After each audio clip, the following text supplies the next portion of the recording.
to introduce my friend. I've been knowing him his whole life. I taught him how to swim. But not only that, I've had the honor and the privilege of working under him as my president. But like the student said, I'm not gonna, this is for your reading. I'm not gonna read all this stuff because he has so many accolades. But I know him as a friend, a dynamic leader, and one that increased my teaching. And I love him to life. He's very special to me, and it is with honor that he was our speaker here, Mr. Joanne Perry.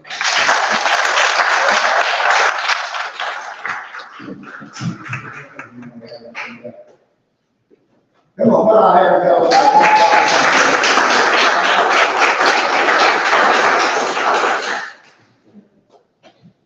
I don't know if I need to see. You guys can hear me? Yes.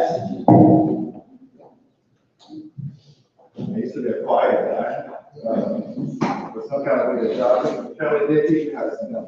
And what happened with our parents, they were friends in the yard out there. We grew up in Greenville Park. And we used to be very, like, all those parents and living friends. And that's why I learned how to spell it. This is the first thing. House in the backyard, and it's just all we did was learn how to spell it. That was our teacher. I remember all around.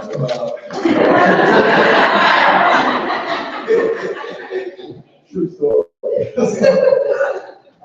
But I want to set the record straight before I get into.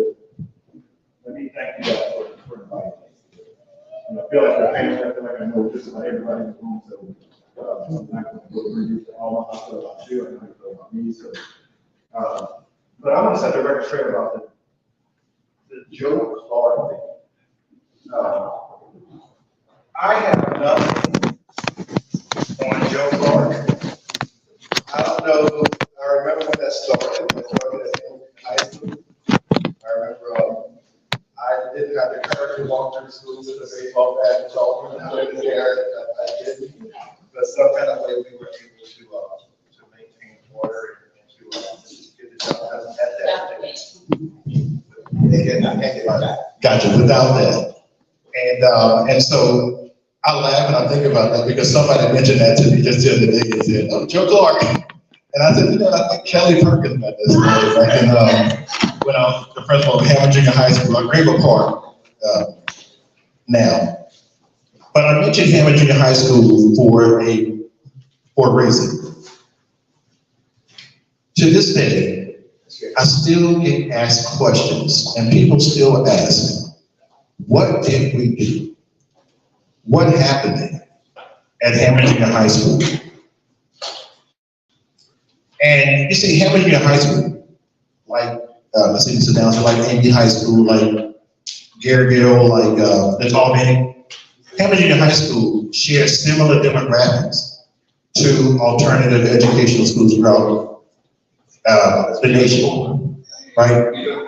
Alternative schools, demographics, about 80% African American, maybe 61% male.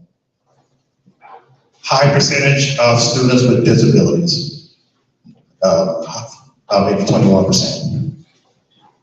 So these are the same demographics as schools that are in high poverty, high needs areas anyway. So what people are really asking when they ask about Hammond Junior High School is, what did you all do to deal with that specific student population demographic and the students who normally struggle is what they're asking. And just a quick disclaimer, I always say this because when I'm speaking in front of audiences that I can be candid, and I feel like this is one of them. So as a disclaimer, everything that I say, these are all my views. No views expressed are on behalf of any other organization, especially the Department of Education, the whatever other. This is Teran Perry, and these are my personal views about education, right? So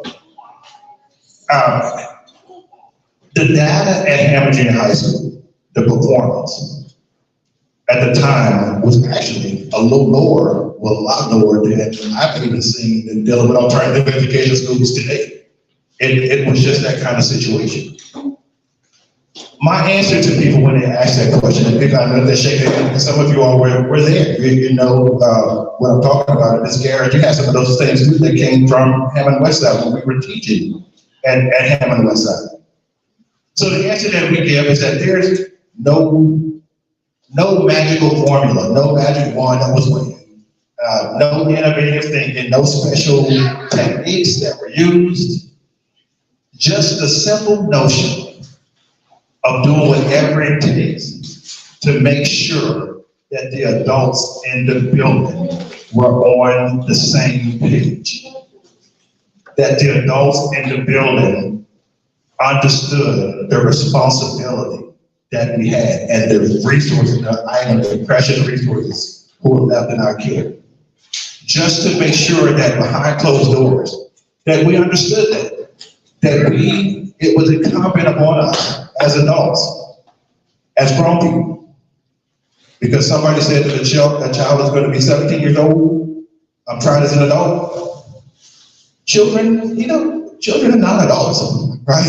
They're, scientifically, their brains are not as developed. So, we said that it was just a matter of making sure that the adults were committed to excellence every day, that we were committed to doing our jobs well, because we were dealing specifically with children and we understood the consequences of inaction.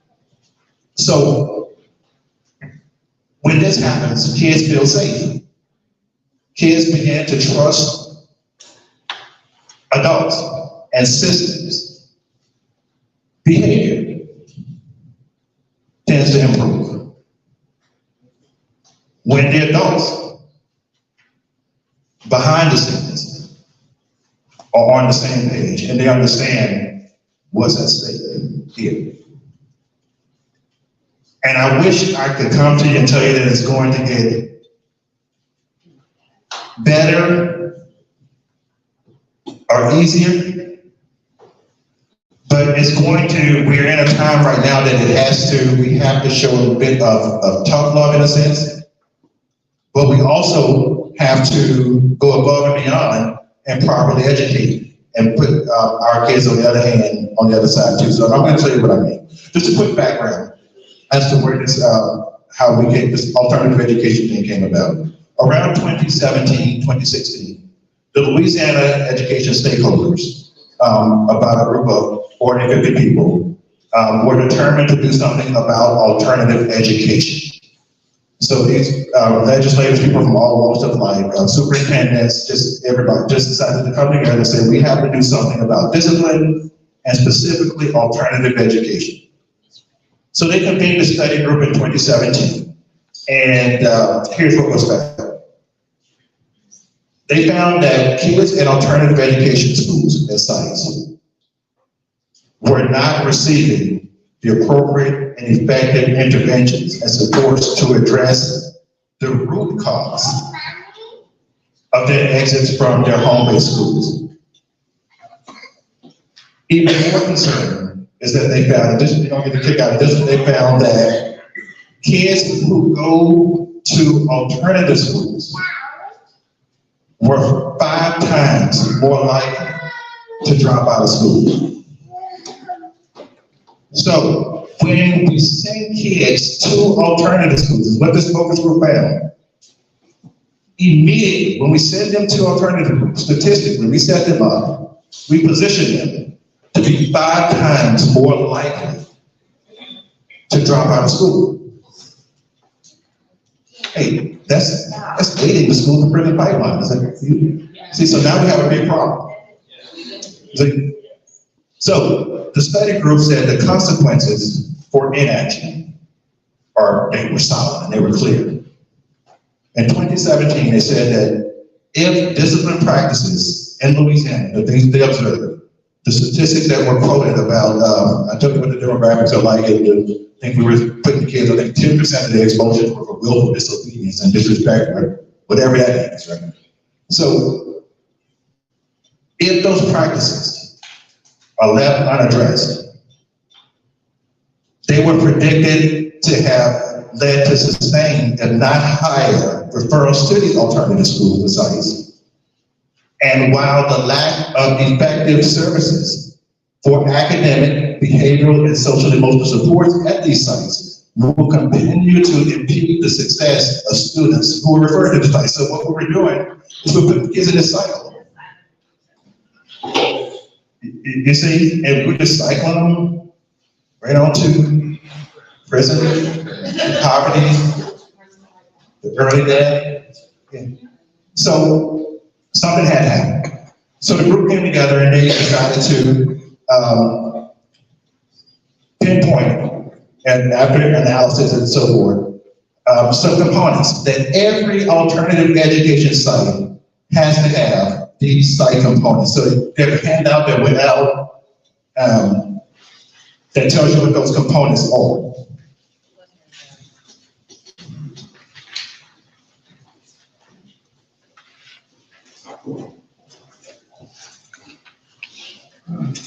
And I'm far from a preacher, y'all. I just came to talk, but that's okay. I can just talk. That's okay. So every alternative school, what Louisiana said is this: every alternative school has to have these components in order to be effective.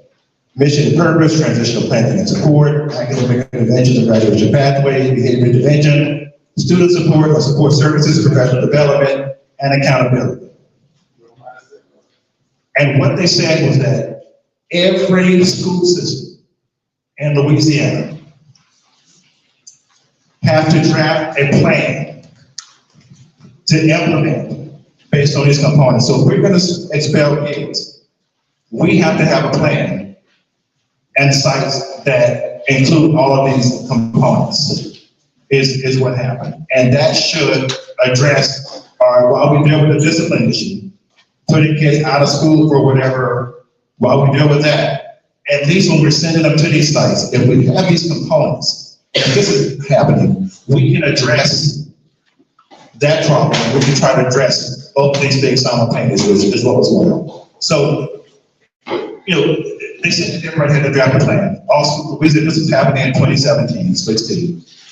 So every school system, the law changed, every school system in Louisiana had to draft its own plan for alternative education, develop an alternative site that includes components. And let me say this, and I'm going to pause because, again, I said that I'm not a preacher, but I have to acknowledge the fact that what I've learned in my entire 47 years of life is that God's plan for us is always bigger than our plans for ourselves. Right? And I don't want to get off it and talk about spirituality when I'm talking about education, but this is, I think I need to make this one. Because, after a nasty, election, school board election campaign, I found myself serving as a chief academic officer, summer consultant with a national hotel at a charter school. There were like 200 kids. Great job, making more money than I've ever made before. Thought I did everything I needed to do with education. Just, hanging out. And got this call from my home parish here, right in Hancock. And they said that, okay, well, the State Department of Louisiana, we have this, the focus is on alternative education. The desegregation focuses on alternative education right now. So, Terrain, can you draft this plan for alternative education and implement it based on these components? And my wife thought that I was crazy. As a Valentine, because we've already, we're headed for retirement, and so I love my parents, y'all. So what we did was we wrote the plan. We came down for 2 years. We implemented the plan, and this is how God works. I wanted to be a teacher because my mother wanted to be a teacher. I wanted to be a principal to show teachers that all kids can learn at high levels. I wanted to be a superintendent when I found out that if one school can do it, if one school can do it, right, with kids who, the population that we're talking about, then 20, 30 schools can do it. So it's like, okay, well, I didn't win my school board election, didn't we? So God didn't have that for me. God came back and said, okay, well, Trent, how about not 30 schools, but now there are 130 alternative education school sites to do this with. So now what we're doing with what we did with Hammond Junior High School, Amy High School, Tangi Alternative, which is, I'm hearing to do a great job. Those same things are taking place with 130 of these alternative sites.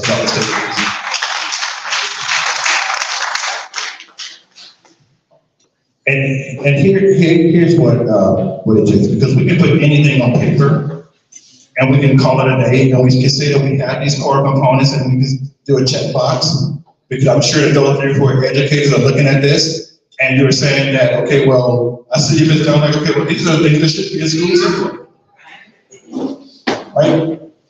If we do, people who have been in education, we know that these are the things that should happen in schools anyway. You see, nothing more, nothing less. So it was a matter about my roles to make sure that they're being done effectively. So it's just a matter of the mission and purpose. A school's mission and purpose, we're looking at those components. And do I have about maybe 6, 7 more minutes left? I don't know, I have to keep up with my time. But I want to be cognizant of it. So when we're thinking about a mission and purpose, you know, it can't simply be, this is where in the, that all kids can learn at high levels, regardless of race, social status, and, you know, class, and you all know the language. We can't just do that and check off the box and say that we have a mission. You know, when we're talking about a mission and a purpose, you know, that has to be the why. That has to be the accountability piece. You know, okay, well, kids can learn at all high levels. That has to be the call to what does that mean for the organization? And everybody behind closed doors, the adults in the room, have to hold true to whatever that mission is. And the why is what I think was spoken of earlier. The whys, they have to be bigger, because that's what calls the organizations to excellence. It's not about money and kids, you know, A schools and B schools and this kind of thing. The why is, okay, why? Because if the child that comes through Tangi Alternative School doors or Florida Parish's doors or Riverside Alternative Schools doors, the child that walks through there on day one is now 5 times more likely to drop out of high school. That's a why. And because a child is 5 times, now this child who was not involved in this one fight, right? This child who could have been Terran Perry Jr., who was involved in the fight before he was, you know, this child is now 5 times more likely to drop out of high school, which makes this child's life trajectory without a high school diploma shift dramatically. So now we put this kid on a trajectory to prison, poverty, or early death. And these are community problems. So the why, purpose, and mission for a school, an alternative school or any school, the why has to connect to the community, addresses the school problems, and alternative school problems, addresses the community issues. That addresses our crime issue in the long run. Right? That's what this addresses. Those are our whys. That's why we collaborate behind closed doors. And we focus on creating academic plans for every single child. That's why we do that. Right? Transitional planning and support can just be giving a kid, a parent's rules when it comes to an alternative program. As soon as a kid gets expelled from school, the transition should begin about how to create a plan to make sure that kid is in a better position, academically, socially, behaviorally, before that kid exits that alternative program or school. That's transitional planning. It's not about, okay, well, what kind of records are the records here on time and that kind of thing. That's just a small part of what real transitional planning and support is about. Behavior intervention. Not every, and I'm going down the list right quick because I want to make sure that we understand, and I'm talking to some people that are working in alternative programs, this is what this stuff means, right? Behavior intervention. Not every kid, and it's been my experience as a principal, working at the school district level even, and now, not every kid who's sent to an alternative school, not every kid who's expelled from school or suspended from school deserve to be expelled. Now, most of them, the overwhelming majority, do. If kids are wrong, kids need consequences. We can't not issue kids consequences for falling short. That's where we lose them at, because they're wondering, why aren't you issuing me consequences? But they have to know that we're willing to go to the bat for them when they are right, as the adults behind the scenes. So, behavior intervention.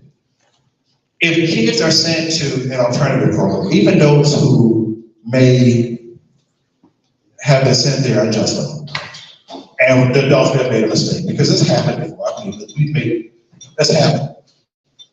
The positive thing about this, or the positive could be, or has been, that we use this as an opportunity to address any kind of negative behaviors. This is where the social emotional, I hear people talking about social emotional curriculum and they're important. This is where that comes into play.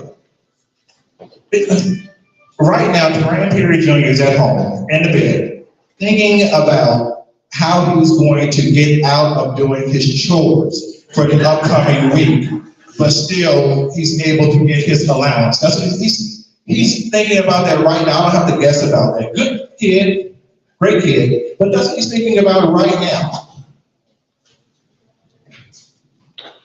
As a parent, let's say Perry Jr. messes up and goes to an alternative school. Imagine the alternative school being a place to where, even if Perry messes up, there's an SEL curriculum.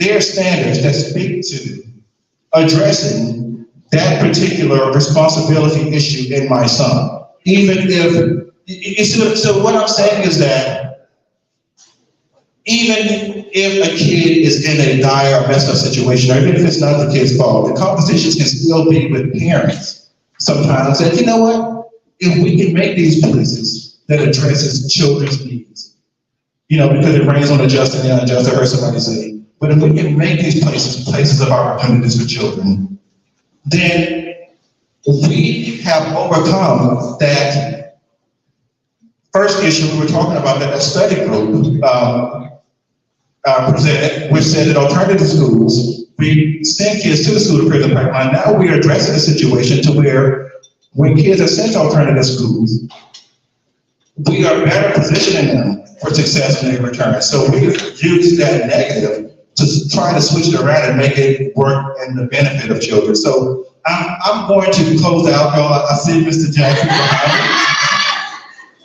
but he knows that this is my passion, and it is. But the results, y'all, have been, God has been blessed, and the results have been, we were at 2 exemplar Sundays. Now we're at 13. And 90% of the alternative schools throughout the state of Louisiana, over 90% improved in their academic performance. 3 of the top 10 schools that improve in performance throughout the state of Louisiana, 3 of those schools are alternative schools. Wow. So, saying this to say that these are our kids who struggle most.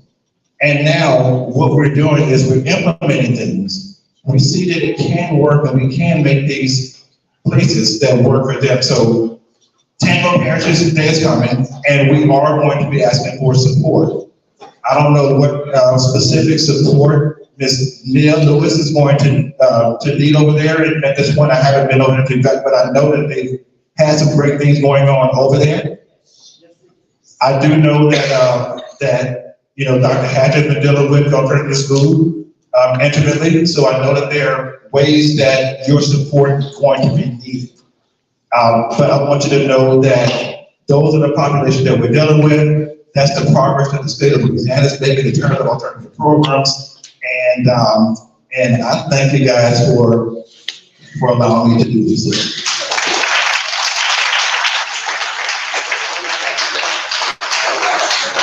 I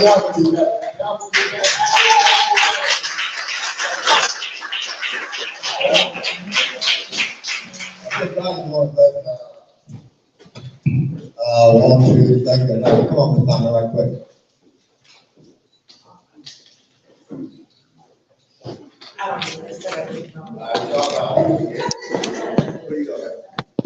Good morning, everyone. Good morning.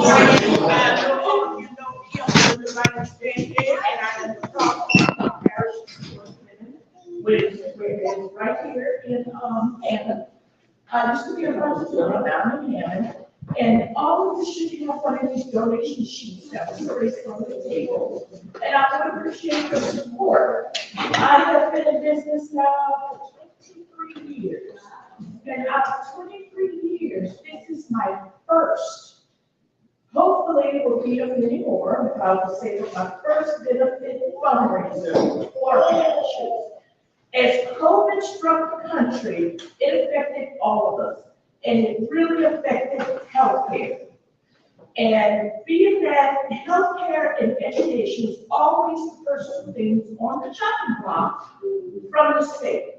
And it needs to stop. Education needs help, healthcare needs help. As I said, 20 years in business, now they will fund to help these individuals with diapers, gloves, masks, cleaning supplies, anything. It used to be a time when we would purchase these items, send a receipt to the state would then in turn give some reimbursement. They're not doing that anymore. They are citing COVID. I think it's a shame that you have to find an excuse not to help poor Black and white elderly, because I mainly support the elderly. So with that being said, Ms. Connie Doty has graciously opened up her doors and allowed me to have this fundraiser at New Rutgers on April 27th, as you can see on the flyer. You know where I'm located, you got my phone number. If you don't ask for one, I'm sure everyone knows how to get in touch with me. It's only $25 a ticket, or it's $175 a ticket. I put scholarships on the sheet, and opportunities on the sheet. I have a wonderful committee that was put together to help me get this thing together and going. But the main attraction of, and I'm going to share that with you right now, but the main attraction, and I don't have the tickets just yet, Ms. Leslie Johnson is going to bring those tickets up. Mercedes-Benz of New Orleans has graciously stepped up to donate me a 2024 car. Wow. The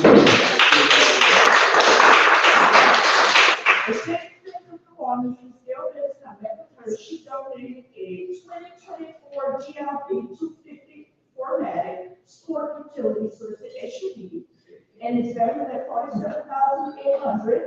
And I have printed 1,000 tickets, only 1,000, and if anyone can win, and the tickets are $100 each, and they'll be at my office. So far, they're going to be at my office, but as time goes on, then we'll figure out other places to put the tickets to make it accessible for people to purchase them. However, whoever wins the automobile, you would be responsible for the tax side of it, things of that nature. But if you win the vehicle, how many of us would love to win $100 car? Come on. Exactly. Just come down and see the ticket.